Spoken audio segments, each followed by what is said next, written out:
Welcome students to the crash course of 9702-2026. This is the second lecture of the crash course and today we are going to start kinematics portion. Okay, so when discussing kinematics, we start from the distance and displacement. Distance kya hamaरे pass distance is the path followed by the object. It can be any path, it can be a zigzag path or it can be of any shape. Okay, so whatever the path is followed by the object, that will be a distance and it is a scalar quantity. Okay, it only have the magnitude. Distance में आपके पास direction नहीं होगी. Okay, but when you talk about the displacement, we always talk distance and displacement in pair. Displacement is vector. Displacement की हमेशा direction count होती है, right? We will always consider the direction in it. जैसे कि आपको इस diagram में show है नीचे, if you see, if let's suppose there was some car or some object, it was traveling on this path, तो ये जो path follow किया गया, जो dotted line है आपके पास, this is the distance. Okay, so but if you have to talk about the displacement, let's suppose it is moving from A to B, so you will show it with the arrowhead. Okay, so there will be an arrow on the line, it will be a shortest line, straight shortest line from A to B, that will be a displacement. Okay, so the direction will also be included. Then we talk about speed and velocity in pair. The speed क्या हमारे पास कितना distance cover हो रहा है कितने time में, distance covered in a unit time. Okay, simply. And what the velocity is a displacement covered in a unit time, or you can say velocity is a speed with direction. अगर आप speed में direction include कर दोगे तो that will give you the velocity. This speed was only magnitude, and magnitude plus direction gives you vector quantity. Okay, this is how we deal with it. For example, let's suppose if car is moving and you say the car is traveling at a speed of 20 meter per second, तो आप इसमें क्या बता रहे हो, you are telling about the speed. Okay, आपने सिर्फ क्या बताया, आपने magnitude बताया, आपने direction की कोई information नहीं दी. But let's suppose if someone says this car is traveling a velocity of 20 meter per second, कहाँ पे, east direction में. So इसमें क्या किया, इसमें आपने साथ उसके डायरेक्शन की इंफॉर्मेशन भी दे दी है. So now this thing is vector. So यहाँ पे वेलोसिटी है आपके पास and this thing is simply speed. Okay, दोनों में सिर्फ डिफरेंस क्या है, this is, this is the direction, इस डायरेक्शन का डिफरेंस है दोनों में. ओके, और these are the relation. This is rate of change of displacement, average velocity आ जाती है आपके पास. Okay, or sometime it can be calculated as like this: initial velocity plus final velocity divided by 2. This will also give you the average velocity. ठीक है, आप पास अगर object let suppose accelerate कर रहा है तो व्हाट यू कैन डू, आप उसकी इनिशियल और फाइनल वेलोसिटी को ऐड करके 2 से डिवाइड करोगे तो आप पास क्या आ जाएगा, एवरेज वेलोसिटी आ जाएगी. Moving forward, acceleration.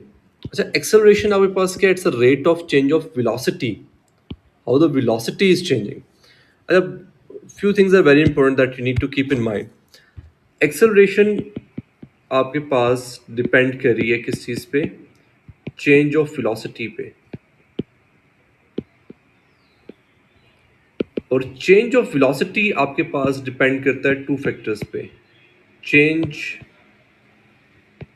In speed और चेंज इन डायरेक्शन.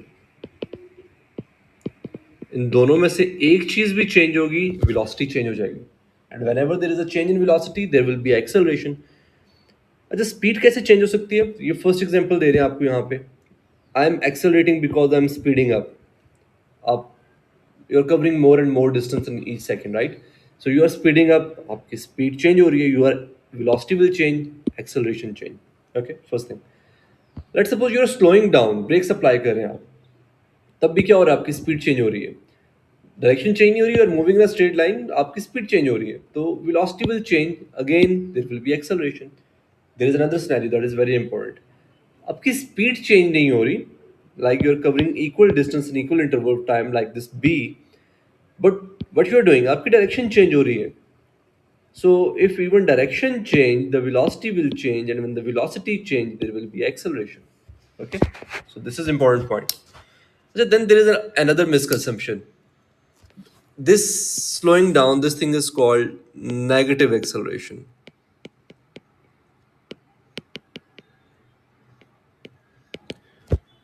ठीक है, जिसे आप डिसेलरेशन भी कहते हैं. अच्छा, मोस्टली स्टूडेंट कंफ्यूज करते हैं डिसेलरेशन के कॉन्सेप्ट को डिक्रीजिंग एक्सेलरेशन के कॉन्सेप्ट को. अच्छा, decreasing acceleration is not deceleration. उसमें ऑब्जेक्ट स्लो डाउन नहीं होगा. Object will be speeding up with lesser rate.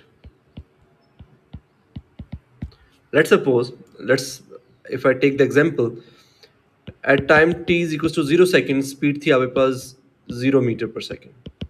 At time 1 second, the speed is, let's suppose, 10 meter per second. At time is equals to 2 seconds, the speed is, let's suppose, 15 meter per second. At time is equals to 3 seconds, the speed is, let's suppose, 18 meter per second. If you see, the object is speeding up, right? But what is the difference? यहाँ से यहाँ तक difference क्या था 10 का? The difference between them is 5.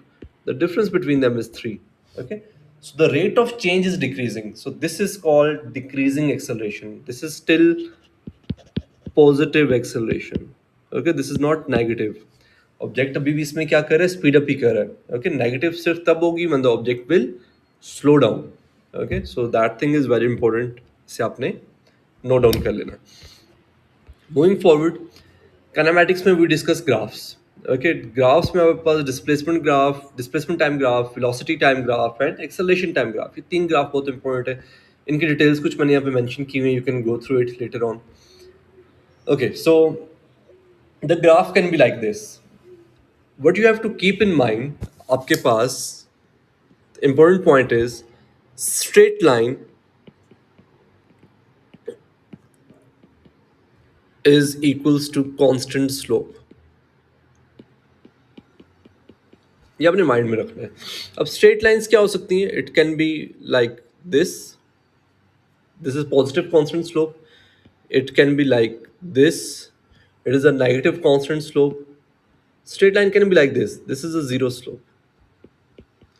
So these are the possibilities के straight line कैसे हो सकती हैं. ओके, अच्छा, curved line is a changing slope. Curved line will be a changing slope, जैसे कि इस एग्जांपल में शो किया गया है, और you can see it here. अच्छा, दोनों कर्व हैं, but this curve is more curved, ज़्यादा स्टीपर है. सो यहाँ पे चेंज ज़्यादा है और यहाँ पे चेंज कम है, but both are changing and this is constant slope. Okay, slope क्या शो करती है आपको किस ग्राफ में? I am going to summarise it at the end. Okay, तो आपके पास this is about the speed time graph and acceleration time graph. Okay,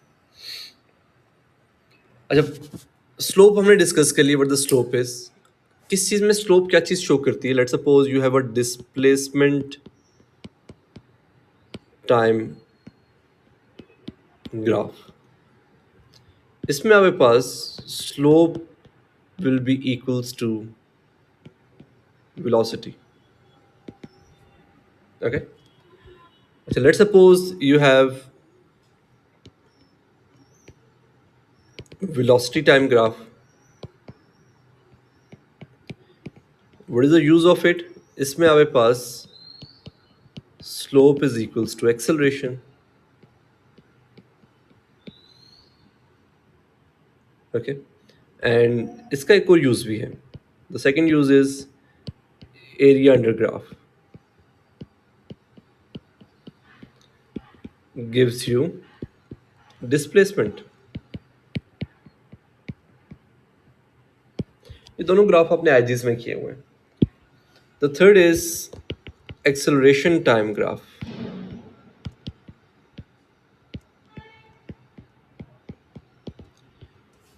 इसमें हमारे पास स्लोप का कोई मीनिंग नहीं है. There is no meaning of slope, there is no meaning of area. Okay, तो आपने सिर्फ क्या करना है, आपने इसके एक्सिस को रीड करना है, वाई एक्सिस को, एक्स एक्सिस को. इसका वाई एक्सिस आपको एक्सेलरेशन बता रहा होगा सिंपली. ओके, इसमें स्लोप का या एरिया का कोई भी रोल नहीं है. Okay, let's move forward. Okay, there I have mention as well, slope is meaningless etcetera. Okay. So let's suppose you have a velocity time graph and you have to find the area. The graph can be like this or some other shape. Okay. आपने क्या करना है, you have to divide the whole graph into different shapes. जैसे कि यहाँ पे आपको show करे, आपको कहा जाता है 10 सेकंड तक आप क्या फाइंड करो distance covered. This whole graph can be solved as a trapezium, या आप इसको ट्रायंगल और रेक्टेंगल में डिवाइड कर सकते हो and you can find the area, add कर सकते हो, राइट. अच्छा, समटाइम इट हैपेंस कि आपके पास ये ग्राफ लेट्स सपोज यूं नहीं है, ये इस तरह से है. फिर क्या होगा? Then you will count the boxes. जो शेप्स आप फाइंड कर सकते हो, you can find this area very accurately. ठीक है, ये एरिया तो आपने फाइंड कर लिया रेक्टेंगल, ट्राइंगल से या ट्रेपेजियम से. बच जाएगा ये वाला एरिया. इस एरिया के लिए you will count the boxes and you will estimate. जैसे कि लेट्स सपोज यहाँ पे इस तरह से बॉक्स बना हुआ है. Okay, you will count. I can say this is full 1 2 3 4, and this whole thing I can estimate as one box. अच्छा, इस पूरे को और इस पूरे को मैं कह सकता हूँ 6, and this whole thing I can take as, this can be taken as 7 and this can be taken as 8. ठीक है, 7 और 8 के बीच में आप कुछ भी काउंट कर सकते हो. एक बॉक्स का एरिया फाइंड कर लो कि one box is showing how much area. कैसे पता चलेगा? इस बॉक्स की विड्थ थी 1, इसकी हाइट है 1, तो एरिया होगा 1 into 1. नंबर ऑफ बॉक्सेस थे 8, सो 8 into 1 is 8.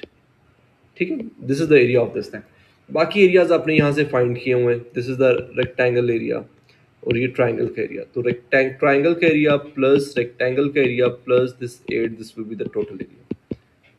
ठीक है, ये एस्टिमेशन के क्वेश्चंस में आप इसको इस तरह से सॉल्व कर सकते हैं. Moving forward. Okay okay, so this is the summary of it. Okay, कि किस तरह से आपने इन ग्राफ्स को यूज करना है. Displacement time graph velocity show करता है, velocity time graph acceleration show करता है आपको, right. And the area under the graph will show you the displacement. The area under acceleration time graph is the velocity. Okay, it can show you the velocity. Okay, moving forward, kinematic equation of motion. अच्छा, there are 4 equations of motion and there are 5 variables जो कि इसमें involve होते हैं. अगर आप इनके first words देखें, they are also called Suvat equations. Okay, because इनके first words I have just combined it, SUVAT. S क्या शो करता है आपको? Displacement. U is the initial velocity, V is the final velocity, A is the acceleration, and T is the time interval. Okay, and we have 4 equation जो कि आपको मैं screen पे show कर रहा हूँ, राइट. इनकी डेरिवेशन भी that is a part of your syllabus. So इसमें से you will have 2 equation in the formula sheet. जैसे कि ये फर्स्ट इक्वेशन है, तो this is the simple relation of acceleration. आप इसको चेंज कर सकते हो. Let's suppose if you write A is equals to V minus U divided by T. It's the same thing. ठीक है, और ये आपके पास यहाँ पे जो है, this is distance multiplied by average speed multiplied by time. So ये दोनों equations तो वहाँ से आई हुई हैं. So these two will be given to you in the formula sheet as well. ठीक है, so how we can deal with them? अच्छा, आपने याद रखना है, in there are 5 variables. How many variables are there? 5 variables, and there are 4 equations. Okay, so what trick we have to solve them? जब भी आपको क्वेश्चन दिया जाएगा, these are the steps that you have to follow. First of all, write out the variable that are given in the equation, both noun and unnoun, and use the context of the question to decide any quantity that are not explicitly given. क्या बता रहे हैं आपको जी? आपने सबसे पहले तो वो लिखने हैं जो आपको गिवन है. जैसे कि डिस्टेंस है, स्पीड है, एक्सेलरेशन गिवन है, लेट्स सपोज, राइट. एक का क्वांटिटी आपने फाइंड करनी होगी. You will write it down. So mostly her question में 1 विल बी 1 अननोन होगा वेरिएबल, 3 गिवन वेरिएबल होंगे, 1 वेरिएबल विल बी इररेलेवेंट, जो ना कि गिवन होगा और ना ही आपने उसे फाइंड करना है. Okay, so one way is you can identify the irrelevant variable. Then what you can do, आप जा सकते हो इक्वेशंस पे. अब देखो, हर एक इक्वेशन में एक वेरिएबल एक्सक्लूडेड है. जैसे कि आप यहाँ पे आओ तो no there is no distance. अगर आपका एक्सक्लूडेड वेरिएबल ये हुआ एस हुआ तो you can use first equation. Second equation में आप अगर देखो तो v इज नॉट इंक्लूडेड। अगर आपका इररेलेवेंट वेरिएबल v है तो you can use the second equation. Third equation देखो तो इसमें क्या है पास, इसमें s भी है, a भी है, इसमें टाइम नहीं है। अगर आपका time is irrelevant you can use the third equation. And in the fourth one, if you see acceleration is irrelevant, okay, so you can choose according to your irrelevant variable जो कि ना तो given है ना आपने find करना है, okay, so आप उसके accordingly अपनी equation को choose कर सकते हैं and then you can solve the question, rearrange कर लोगे उसे आप, okay। अच्छा, क्वेश्चन ऑफ मोशन हम यूज कहाँ पे करेंगे? प्रोजेक्टाइल मोशन में। Now I believe this is the most important topic in kinematics, ठीक है, मोस्टली क्वेश्चंस आपके आते ही यहाँ से। प्रोजेक्टाइल मोशन है क्या? First you need to understand this thing. अगर आप इसे अंडरस्टैंड कर लोगे, आपके लिए कंडीशंस पुट करना it's not a challenge, main issue है अंडरस्टैंडिंग का। Projectile motion is a free motion जिसमें कोई फोर्स नहीं है सिवाय एक फोर्स के। कौन सी फोर्स होगी? ग्रेविटी की। The only force acting on the object will be a gravity. जैसे कि एग्जांपल दे रहे हैं आपके सामने पिक्चर में, एक फुटबॉल को आप किक कर रहे हो and it is moving like this. अच्छा, इन एक्चुअल में जब आपने फुटबॉल को किक किया, आपने तो इस डायरेक्शन में किक किया, तो it should move like this, लेकिन ये यहाँ नहीं जाता। क्या करता है? It will follow this trajectory. Why? Because of the gravity. Gravity से पुल कर रही है अपनी तरफ, right. So the only force acting on it is the gravity. Projectile motion में there will be no air resistance, there will be no thrust force or something like this, okay, so there will be only one force। अच्छा, secondly you have to keep in mind कि आप इसमें horizontal और vertical components को independently deal कर सकते हो। कर सकते क्या है? करेंगे हमेशा, ओके। तो आपके पास the vertical and horizontal component of motion are completely independent of one another, therefore they need to be evaluated separately. So अब आपको इसमें अंडरस्टैंडिंग क्या चाहिए कि हॉरिजॉन्टल कंपोनेंट कैसे चेंज होता है और वर्टिकल कंपोनेंट कैसे चेंज होता है, ठीक है। सो इस प्रोजेक्टाइल मोशन की डिफरेंट की टर्म्स हैं जो कि हम डिस्कस करेंगे। फर्स्ट की term is time of flight. Time of flight क्या? How long the projectile is in the air. अच्छा, मोस्टली क्वेश्चन आते ही ऐसे कि टाइम ऑफ फ्लाइट फाइंड कर ले, मैक्सिमम हाइट फाइंड कर ले, रेंज फाइंड कर ले। तो यू कैन मेमोराइज और यू कैन प्रैक्टिस और अंडरस्टैंड कि what is the method to do that, okay. Time of flight की बात करें तो लेट्स सपोज ऑब्जेक्ट को आपने यहाँ से थ्रो किया है और यहाँ से मूव करा है ऐसे। When it starting moving from here, जब ये एयर में था अबव द ग्राउंड, तब आपने टाइम स्टार्ट किया and when it again hit the ground आपने टाइम रोक दिया। That time will be called time of flight. तो टाइम ऑफ फ्लाइट है आपके पास how long the projectile is in the air, कितना टाइम वो एयर में स्पेंड कर रहा है above the ground, okay, that is a flight.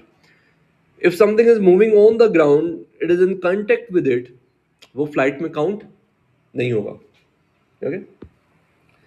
Then the next term that we have to discuss, ये भी हम ड्राइव करेंगे, is maximum height. Let's suppose projectile is moving like this. If you see, this is the maximum height. तो ground से maximum height कितनी है इसकी? That is also very important, okay? And the third factor is range of projectile. आपने यहाँ से throw किया, कितना horizontal distance cover कर रहा है, कितना दूर जाके hit कर रहा है ground को. That will be its range, okay? That will say. Okay. Okay, so let's try to drive the equations किस तरह से हम इन्हें solve कर सकते हैं। First we are starting for the time of flight.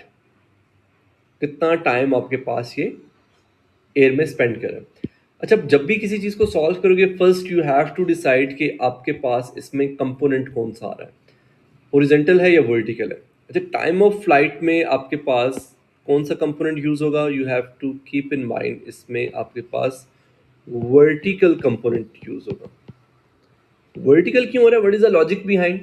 Basically flight होती तब है when you are above the ground. अगर आप हॉरिजॉन्टल मूव करें, if the car is moving on the road और समथिंग लाइक दिस, वो फ्लाइट में कभी भी काउंट नहीं होता, right. Flight will B only counted when there is a vertical displacement. तो इसमें हम सारे का सारा वर्टिकल कंपोनेंट लेंगे। जब भी आपने इक्वेशन ऑफ मोशंस लगानी है, first of all you have to decide कि यहाँ पे वर्टिकल कंपोनेंट है या हॉरिजॉन्टल कंपोनेंट है, ओके। अच्छा, लेट्स सपोज इनने आपको the given was this is the initial velocity that is given, इसका वर्टिकल कंपोनेंट क्या होगा? u sin theta. ये हमने लेक्चर में, लेक्चर 1 में डिस्कस किया हुआ। तो अब इनिशियल वेलोसिटी है आपके पास u is equals to u sine theta. Okay, ये पूरा यहाँ पे लेफ्ट साइड पे ड्राइव हुआ है, but I am doing it again for your understanding. अच्छा, नाउ फ्लाइट इज कि आपके पास ये पॉइंट हो इनिशियल और ये पॉइंट है final.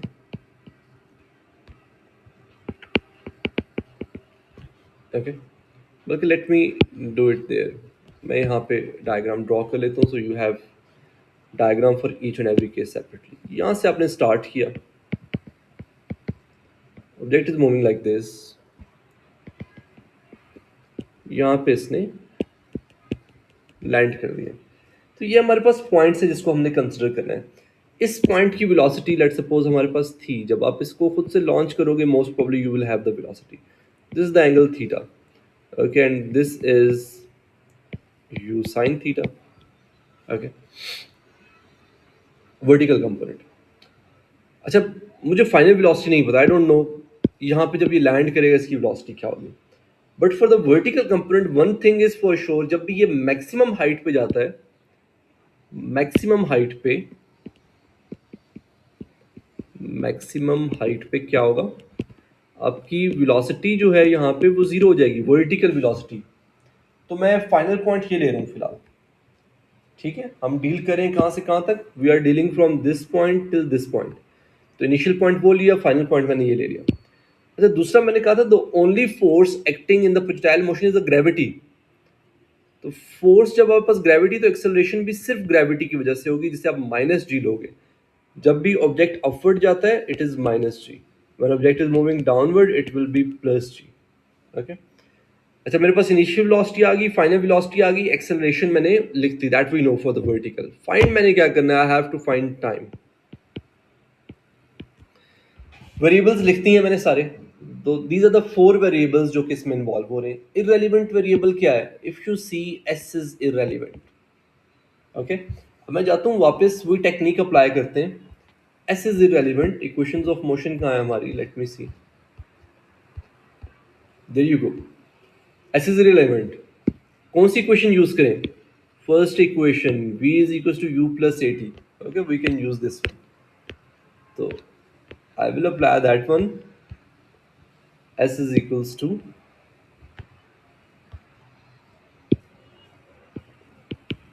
u plus at, sorry s नहीं, v is equals to u plus at। v था हमारे पास 0, u था मेरे पास u sin थीटा, a था मेरे पास minus g and t। What I have to find? I have to find t. So I can write as gt is equals to u sin theta, and t can be written as u sin theta divided by g. Now there is a trick. ये जो हमने time find किया था, it started from here, it ended at here, लेकिन ये total time नहीं है। Time of flight तो यहाँ से स्टार्ट होता है और यहाँ पे एंड होता है। तो ये फ्लाइट जितना टाइम यहाँ से यहाँ तक ले रही है, एग्जैक्ट उतना ही टाइम ये यहाँ से आगे यहाँ तक लेगी। तो अब मैंने क्या करना है, time of flight I can say time of flight will B 2t, it can be written as 2u sin theta divided by g. Okay, so there we go. So we are done with this thing. Let's, okay, so let me make some space for the next derivation so we can move forward. Okay, इसे मैं यहाँ पे adjust कर देता हूँ थोड़ा सा, let me drag it up. Okay, so this is how you can find the time of flight. Let's move forward. अब हम किस तरह से कर सकते हैं maximum height attain, maximum height कितनी उसने अचीव की है। अच्छा, again let me make the scenario. यहाँ से ऑब्जेक्ट जा रहा है इस तरह से, and this is the s जिसे आप h कह रहे हो, आपने फाइंड करना है। क्या बताया था मैंने, सबसे पहले आपने डिसाइड करना है कि कौन सा कंपोनेंट होगा यहाँ पे। लेट्स सपोज यहाँ पे इनिशियल वेलोसिटी आपने इसको लॉन्च किया, तो this is the u, this is theta. अच्छा, मैक्सिमम हाइट कौन सा कंपोनेंट होगा, vertical horizontal, It's the height, तो obviously it is the vertical component. अच्छा, फिर मुझे इसमें this point is the starting point. A से वो start कर रहा है, B पे पॉइंट कर रहा है. A पे जो इनिशियल वेलोसिटी थी वर्टिकल कंपोनेंट की, it will be u sin theta. Final velocity जो है वो है B पॉइंट पे. B पॉइंट पे vertical component of velocity zero हो जाता है. Okay, we have discussed it earlier. ये चीज़ आपने भूलनी नहीं है. क्यों जीरो हो जाता है? Because it's the maximum height. अब ये उससे ऊपर नहीं जाएगा. क्यों नहीं जाएगा? क्योंकि इसकी वर्टिकल वेलोसिटी जीरो है यहाँ पे. Okay, that is the reason why it will start falling backward. तो vertical component of velocity at a maximum height will be zero. So it will be zero. अच्छा, और क्या है हमारे पास? We know the acceleration. a is equals to minus g. Upward object move करो, minus g. Downward आ रहा हो तो प्लस जी. जी क्यों लिख रहे हैं एक्सेलरेशन हम?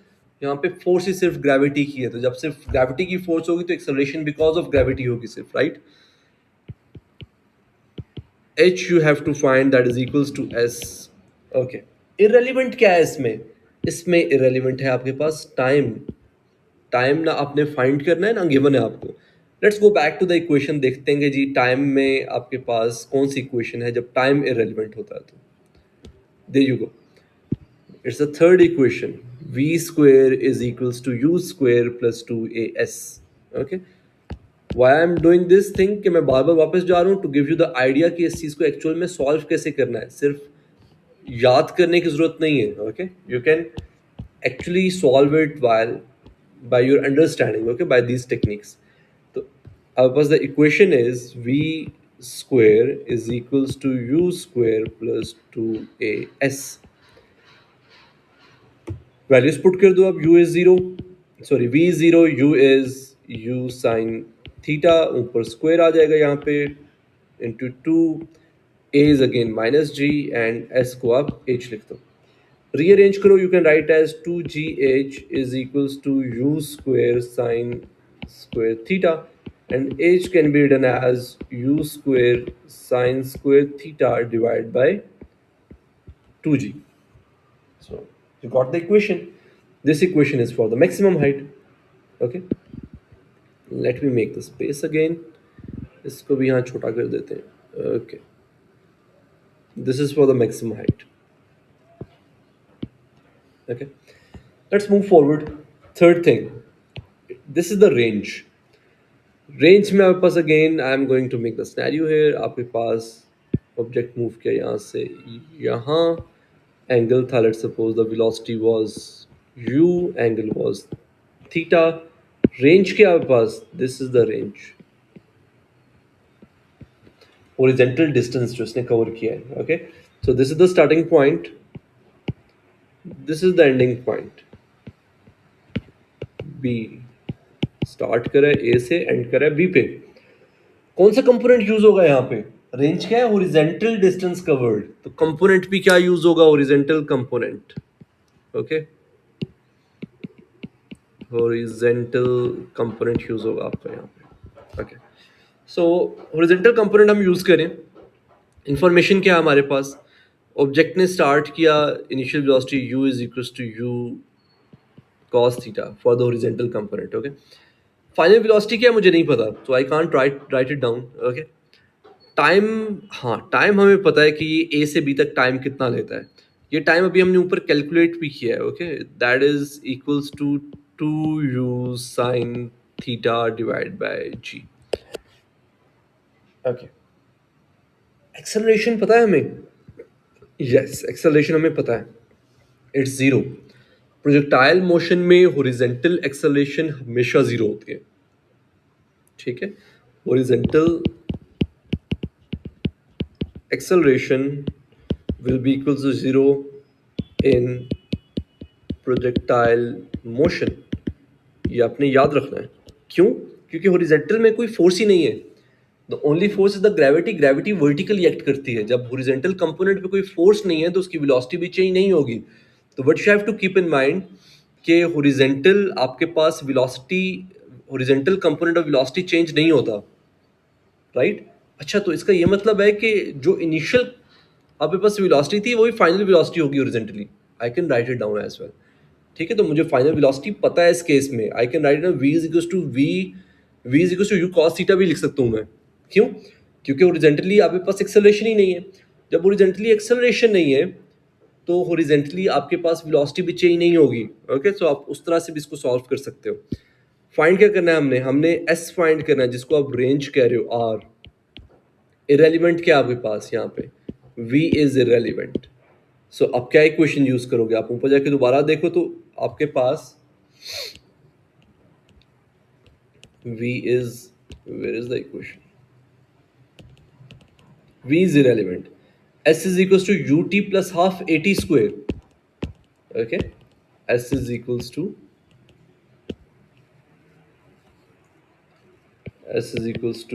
ut plus half at square. Values put करो, you will get s is equals to u into t। ये पूरी चीज तो जीरो हो जाएगी, क्यों? एक्सेलरेशन जीरो है। अच्छा, तो यहाँ से एक चीज और पता चल रही है कि distance equals to speed into time. तो जब भी प्रोजेक्टाइल मोशन में हॉरिजॉन्टल कंपोनेंट का कुछ आ जाए तो आप ये फार्मूला अप्लाई कर सकते हो कि speed is equals to distance equals to speed into time simply. S था हमारे पास आर के इक्वल, यू था हमारे पास यू कॉस थीटा के इक्वल, और टी था टाइम ऑफ फ्लाइट। टी आपको पता है क्या है, it is 2u sin theta divide by g. Okay, so हम क्या लिख सकते हैं इसे, r इज इक्वल्स टू 2u square,